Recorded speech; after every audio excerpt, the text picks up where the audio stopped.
नमस्कार दोस्तों, स्वागत है आपका हमारे अपने चैनल पर और मैं हूँ आपका दोस्त अहमद फरीद और वेरी गुड मॉर्निंग आप सभी की। तो जैसा कि आप सभी बच्चों की रिक्वेस्ट थी, बहुत सारे बच्चों के मेरे पास मैसेजेस आ रहे थे कि सर आप डेली करंट अफेयर भी स्टार्ट कीजिए। तो जी हाँ दोस्तों, हमने वीकली करंट अफेयर के साथ-साथ अब डेली करंट अफेयर को भी स्टार्ट कर दिया है। आज हम आज से स्टार्ट कर रहे हैं, आज 20 मार्च और 20 मार्च के करंट अफेयर के साथ हम कहानी जो है शुरू कर रहे हैं, ठीक है? हमारे जो सीरीज़ होगी इसमें हम आपको एमसीक्यूज़ कराएँगे, साथ में कुछ फैक्ट्स अवेलेबल कराएँगे। ये हमारी क्लास रोज़ सुबह 8 बजे आपको मिल जाया करेगी दोस्तों।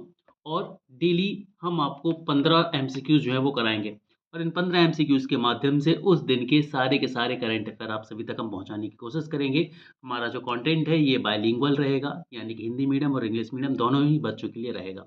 इस डेली करंट अफेयर को यदि आप पीडीएफ को डाउनलोड करना चाहते हैं तो आप हमारे ऑफ़िशियल एप्लीकेशन को डाउनलोड कर सकते हैं, जिसकी लिंक हमने डिस्क्रिप्शन बॉक्स में दे के रखी हुई है। सो स्टार्ट करते हैं हमारे आज के पहले क्वेश्चन के साथ। हमारा आज का पहला क्वेश्चन है, हाल ही में किस राज्य सरकार ने हेरिटेज इमारतों को होटल के रूप में विकसित करने की योजना बनाई है? Which state government has planned to develop heritage buildings as hotel?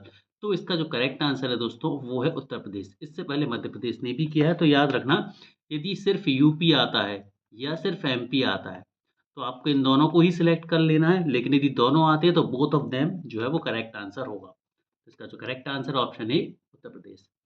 अगले क्वेश्चन की तरफ हम चलते हैं। वर्तमान में यूनेस्को के विश्व धरोहर केंद्र में भारत की अस्थायी सूची में कुल कितनी संपत्तियां शामिल करी गई हैं? मैं बोलूं ये इंपॉर्टेंट क्वेश्चन है तो कहना गलत नहीं होगा, क्योंकि यूनेस्को ने अपनी टेंटेटिव लिस्ट में सम्मिलित करा है। अब जितनों को सम्मिलित करा है ये बहुत ज़्यादा इंपॉर्टेंट बन जाता है। क्लियर है? किस किस को करा है ये उतना ज़रूरी नहीं है, लेकिन जितनों को करा है वो टोटल नंबर आपके लिए जानना ज़रूरी है। तो यूनेस्को ने वर्ल्ड हेरिटेज सेंटर में अपनी टेंटेटिव लिस्ट में इंडिया के कितने हेरिटेज होटल्स को लिया है, तो इसमें 62 इसका जो है बिल्कुल करेक्ट आंसर है। ठीक है, तो ऑप्शन सी जो है इसका बिल्कुल सही आंसर होगा, 62। अगले क्वेश्चन की तरफ हम चलते हैं। हाल ही में किस आईआईटी संस्थान द्वारा दुनिया की सबसे लंबी हाइपरलूप टेस्ट ट्यूब विकसित की जा रही है? Recently which IIT institute is developing the world longest hyperloop test tube? तो हाइपरलूप टेस्ट ट्यूब जो डेवलप करी जा रही है ये किसके द्वारा करी जा रही है? आईआईटी मद्रास के द्वारा करी जा रही है। अब इसके बारे में कुछ इंपॉर्टेंट फैक्ट जो आपको पता होने चाहिए। सबसे पहले चीज़ तो ये आपको पता होना चाहिए कि जो हाइपर टेस्ट ट्यूब का कंसेप्ट है ये कब आया था? ये आया था 2013 में। और ये इलॉन मस्क इलॉन मस्क के द्वारा लाया गया था, तो 2013 में सबसे पहले ये आया था।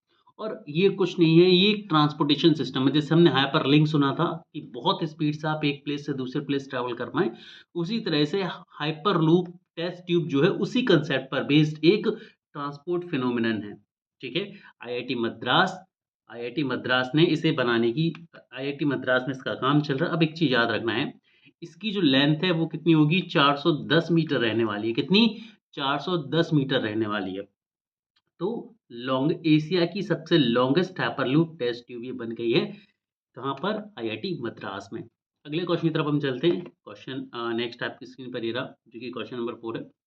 हाल ही में इसरो ने हाल ही में इसरो ने किन 2 उन्नत 32 बिट माइक्रो प्रोसेसर के विकास की घोषणा करी है?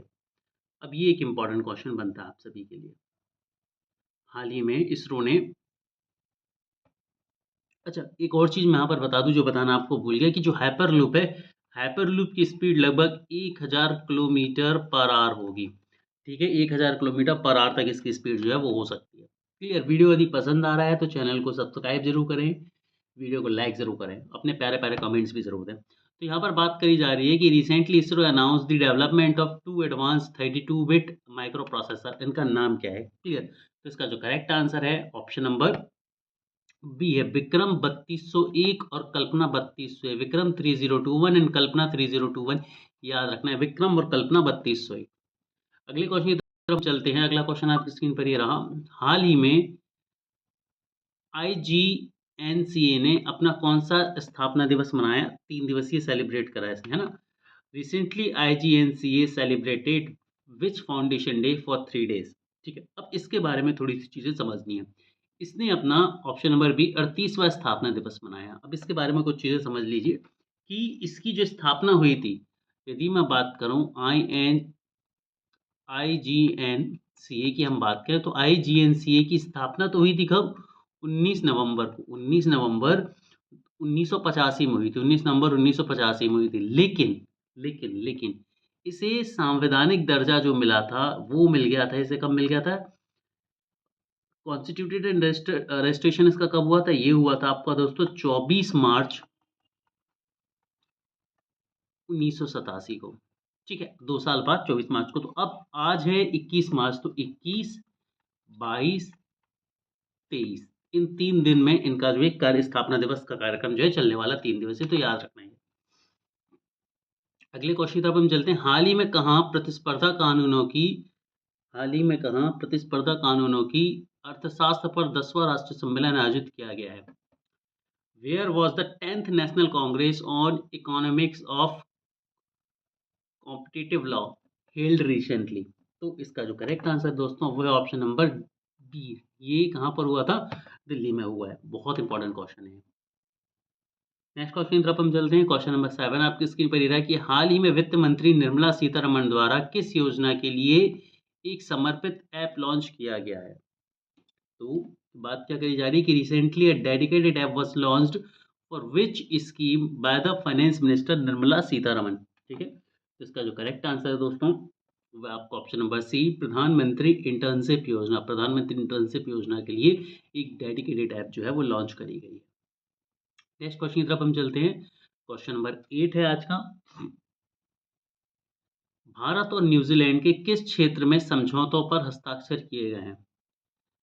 इन which field have India and New Zealand signed agreement? अभी आपको पता होगा कि जो न्यूजीलैंड के प्राइम मिनिस्टर हैं वो इंडिया भी आए हुए हैं और उनकी एक बहुत फोटो वायरल हुई थी कि भाई वो पीछे ईंट के स्टंप बनाकर क्रिकेट खेल रहे थे। ठीक है, मीम्स आप सभी लोगों ने इंस्टाग्राम पर जरूर देखे होंगे। तो ये वही बात हो रही है कि इंडिया और न्यूजीलैंड के बीच एक मेमोरेंडम ऑफ अंडरस्टैंडिंग पर साइन हुए हैं। तो ये किस-किस चीज़ में हुए? शिक्षा के क्षेत्र में हुए, रक्षा के क्षेत्र में हुए, बागवानी के क्षेत्र में हुए, खेल के क्षेत्र में हुए। यानी कि defence, education, horticulture and sport, इन 4 क्षेत्रों में हुए, याद रखना है। Defence, education, horticulture and sports, इन 4 क्षेत्रों में भारत और न्यूजीलैंड के बीच हस्ताक्षर हुए हैं। अगले क्वेश्चन की तरफ हम चलते हैं। अगला क्वेश्चन है 5G इनोवेशन हैकाथॉन 2025 का मुख्य उद्देश्य क्या है? What is the main objective of 5G innovation hackathon 2025? तो इसके मुख्य उद्देश्य की बात करी जा रही है, तो इसका जो करेक्ट आंसर है वो होगा ऑप्शन नंबर सी, 5G आधारित नवाचारों को बढ़ावा देना। To promote 5G based innovation. ठीक है, यहाँ पर मैं सही बच्चों को बताना चाहूँगा कि वो सभी लोग जो इस एप्लीकेशन जो इस के पीडीएफ को डाउनलोड करना चाह रहे हैं उनको हमारी ऑफिशियल एप्लीकेशन को डाउनलोड कर लेना होगा। और एप्लीकेशन को डाउनलोड करने के लिए जो है आप डिस्क्रिप्शन बॉक्स में जा सकते हैं। साथ ही मैं आपको बता दूं कि हमारी जो मंथली मैगजीन है ये भी आप परचेज कर सकते हैं जिसकी कीमत मात्र 9 रुपये है। जी हाँ दोस्तों, हमारी जो मंथली मैगजीन है यदि आप इसे परचेज करना चाहते हैं तो मात्र 9 रुपये में अवेलेबल है। और जो ईयरली मैगजीन है यदि आप इसे परचेज करना चाह रहे हैं तो इसकी कीमत मात्र 19 रुपये। और इन दोनों को परचेज करने के लिए आपको एप्लीकेशन डाउनलोड करनी पड़ेगी जिसकी लिंक आपको डिस्क्रिप्शन बॉक्स में मिल जाएगी। अब सभी बच्चे बोलेंगे सर प्राइस इतनी कम है, कंप्रोमाइज़ तो नहीं होगा? नहीं दोस्तों, तो बिल्कुल भी कंप्रोमाइज़ नहीं होगा। बस प्राइस इसलिए कम रखिए कि हमारा जो प्राइम एम होता है वो free of cost education provide कराना होता है। लेकिन इतने सारे कंटेंट ऑपरेटर इन सभी की सैलरी भी हमें निकालनी होती है, इसीलिए हम एक ऐसी प्राइस रखते हैं कि हमारा भी काम बन जाए और आपकी जेब पर भी कोई बर्डन ना पड़े।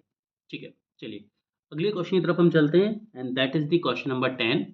हाल ही में किस राज्य सरकार ने राजीव युवा विकास योजना शुरू करी है? राजीव युवा विकास योजना की बात करी जा रही है। तो recently which state government has launched the Rajiv Yuva Vikas scheme? तो ये किसके द्वारा करी गई है? तो ये करी गई है तेलंगाना सरकार के द्वारा। आपके लिए क्वेश्चन है, तेलंगाना की कैपिटल क्या है, राजधानी क्या है, बताएंगे जरा आप लोग मुझे। क्वेश्चन नंबर 11 की बात हम करते हैं कि भारत में प्रतिवर्ष किस तारीख को आयुध निर्माण दिवस मनाया जाता है? On which date ordnance manufacturing day celebrated every year in India? ठीक है, तो इसका जो करेक्ट आंसर है दोस्तों वह 18 मार्च को, प्रतिवर्ष 18 मार्च को हम ये मनाते हैं।